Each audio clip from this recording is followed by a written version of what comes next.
Praise the Lord. दोस्तों, हम आपका स्वागत करते हैं आज रात की प्रार्थना में। और आज मैं आपसे बात करना चाहता हूं कि परमेश्वर आपके कामों को सफल करेंगे। हम लोग जब उत्पत्ति किताब उसका 24 अध्याय पढ़ते हैं तो यहां पर परमेश्वर अपने वचन के द्वारा, बाइबल के द्वारा हमसे बातचीत करता है कि वो हमारे कामों को सफल करने वाला परमेश्वर है। हमें से बहुत से भाई बहन हैं जो काम तो करते हैं, करना चाहते हैं, प्लान बनाते हैं, लेकिन उनमें सक्सेस नहीं हो पाते, सफल नहीं हो पाते, जिस कारण से बहुत सारे लोग डिप्रेस हो जाते हैं, चिंतित, परेशान, निराश। बहुत सारे तो ऐसे हैं जो आत्महत्या भी कर देते हैं। कारण क्या रहता है कि हमने कोई काम किया था, वो सफल नहीं हुआ। हम किसी काम को करना चाहते थे, वो सफल नहीं हुआ। हमने अपने भविष्य के लिए कोई योजना बनाई थी, वो पूरा नहीं हुआ। क्यों नहीं हुआ?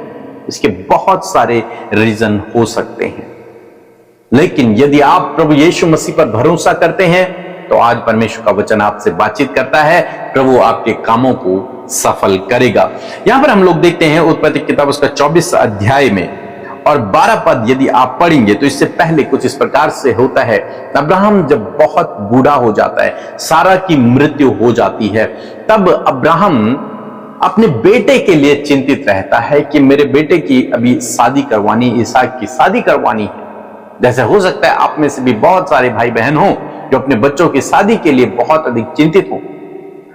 और यहां पर इसी प्रकार से अब्राहम भी अपने बेटे की शादी को लेकर थोड़ा सा चिंतित है और बहुत अधिक बूढ़ा हो गया है, इसलिए वो उसके लिए पत्नी खोजने भी नहीं जा सकता। तो उसने क्या किया, उसने अपने एक सेवक को बुलाया जो एक अधिकारी था उनके घर पर, उसे बुलाया और उससे कहा कि तू मुझसे वादा कर कि तू मेरे बेटे इसहाक के लिए पत्नी लेकर आएगा। लेकिन कहां से लेकर आएगा? मेरे कुटुंबी से, जहां जिस देश से मैं आया हूं उस देश में जाकर, उस जगह जाकर तो मेरे बेटे के लिए एक पत्नी को वहां से लेके आए। और ये दोनों वादा करते हैं और उसका सेवक कहता है कि यदि वो लड़की मेरे साथ में न आए तो क्या? तब अब्राहम कहता है कि निश्चय परमेश्वर तेरे संग में रहेगा, वो अपने दूत को तेरे आगे आगे भेजेगा। और वो सेवक अब्राहम की बात को मानकर, उसकी आज्ञा को मानकर चल लेता है अपने साथ में कुछ ऊंटों को लेकर और अपने आप उस देश पहुंचता है जहां से अब्राहम आया था। जब वहां पहुंचता है तो वो उस नगर के बाहर एक कुएं पर बैठ जाता है, क्योंकि शाम का समय था। उसे इस बात का अंदाजा था कि शाम को सारे नगर की लड़कियां उस कुएं पर आएंगी पानी भरने के लिए, और ऐसा ही हुआ। वो सब आई, शहर की, नगर की सारी लड़कियां आई और उन्होंने पानी भरा। उससे पहले अब्राहम के सेवक ने परमेश्वर से प्रार्थना की। हम लोग देखते हैं कि उत्पत्ति किताब उसका 24 अध्याय और 12 पद यदि आप पढ़ेंगे, लिखा है कि उसने कहा, हे मेरे स्वामी अब्राहम के परमेश्वर यहोवा, आज मेरे कार्य को सिद्ध कर और मेरे स्वामी अब्राहम पर करुणा कर। अब्राहम के सेवक ने प्रार्थना किया और कहा कि प्रभु मेरे काम को सफल कर।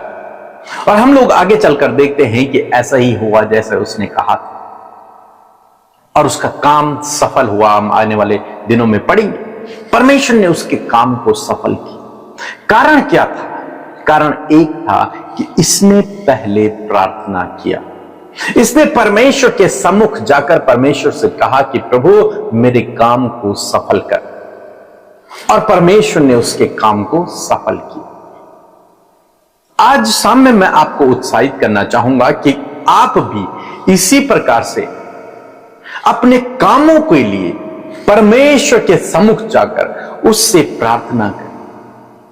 और जब आप प्रार्थना करेंगे तो परमेश्वर आपको गाइड करेंगे, आपको सही दिशा निर्देशन देंगे, उस सही काम तक प्रभु आपको पहुंचाएंगे, उस सही जगह तक प्रभु आपको पहुंचाएंगे, उस सही व्यक्ति तक प्रभु आपको पहुंचाएंगे, उस सही व्यक्ति से प्रभु आपको मिलाएंगे। इसलिए आपको क्या करना है? आपको काम करने से पहले आपको प्रार्थना करना है, प्रभु आज मेरे कामों को सफल कर। प्रभु आज जब मैं इस काम को करने जा रहा हूं तो आप इसे सफल करें, आप मुझे गाइड करें, आप मुझे दिशा निर्देशन दें, यहां पर न केवल वो ये कह रहा है कि प्रभु मेरे काम को सफल कर, बल्कि आगे आप पढ़ेंगे तो वो कह रहा है कि प्रभु मुझे सही लड़की से आप मिलवाएं, उस सही परिवार से आप मिलवाएं।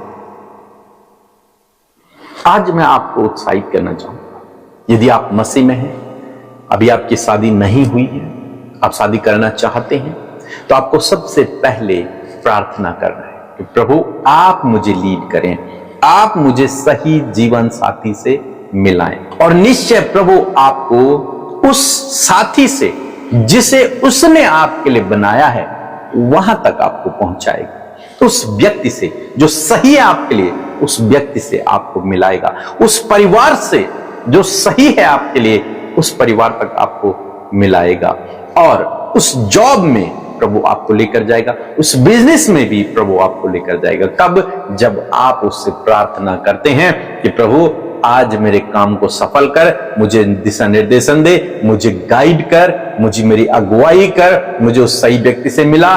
आजकल जवान भाई बहन बहुत सारे गलत निर्णयों को अपने जीवन में ले लेते हैं।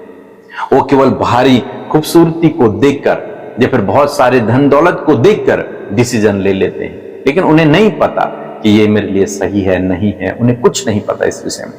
केवल बाहरी रंग रूप को देखकर, धन दौलत को देखकर, ऐशो आराम की चीजों को देखकर निर्णय ले लेते हैं, और जिसके कारण क्या होता है, वे परीक्षा में पड़ जाते हैं। यदि आप विश्वासी हैं, प्रभु के पीछे चलने वाले व्यक्ति हैं, तो आपको पूर्ण रूप से प्रभु पर निर्भर रहकर अपने जीवन में निर्णय लेने हैं। जैसे यहां पर अब्राहम के सेवक के विषय में हम लोग देखते हैं, उसने पहले प्रार्थना किया और कहा प्रभु मुझे उस सही लड़की से आप मिलाएं, उस सही परिवार से मुझे मिलाएं। मैं यहां पर बैठा हूं, मैं इंतजार कर रहा हूं। वो खुद ढूंढने नहीं गया, घर घर नहीं गया वो ढूंढने के लिए। समझ रहे हैं आप? वो घर घर नहीं गया ढूंढने के लिए। कौन है वो लड़की? उसने 10 लड़कियों से बात नहीं की कि क्या तू इसहाक की पत्नी बनेगी, क्या तू इसहाक की पत्नी, नहीं। उसने कहा प्रभु मैं यहां कुएं के पास बैठा हुआ हूं, बस मैं वेट कर रहा हूं, मैं इंतजार कर रहा हूं, मैंने प्रार्थना कर ली है। अब आपकी जिम्मेदारी है उस सही व्यक्ति को मुझ तक लेकर के आना, उस सही लड़की को, उस सही परिवार को मुझसे मिलाना। यह आपकी जिम्मेदारी है। और ऐसा ही हुआ क्योंकि उसने प्रार्थना की। आज मैं आपको उत्साहित करना चाहूंगा, आप प्रार्थना करें, धीरज रखें, इंतजार करें। प्रभु सही समय पर आपके जीवन में काम करेगा, आपको भी सही जीवन साथी से मिलाएगा, सही परिवार से मिलाएगा, सही दोस्त से, सही लोगों से आपको प्रभु मिलाएगा। सो मैं आशा करता हूं कि आप समझ गए होंगे कि आपको अब्राहम के सेवक की तरह अपने जीवन में डिसीजन लेना है, प्रार्थना करना। सो प्रभु आपको आशीष दे। आमीन।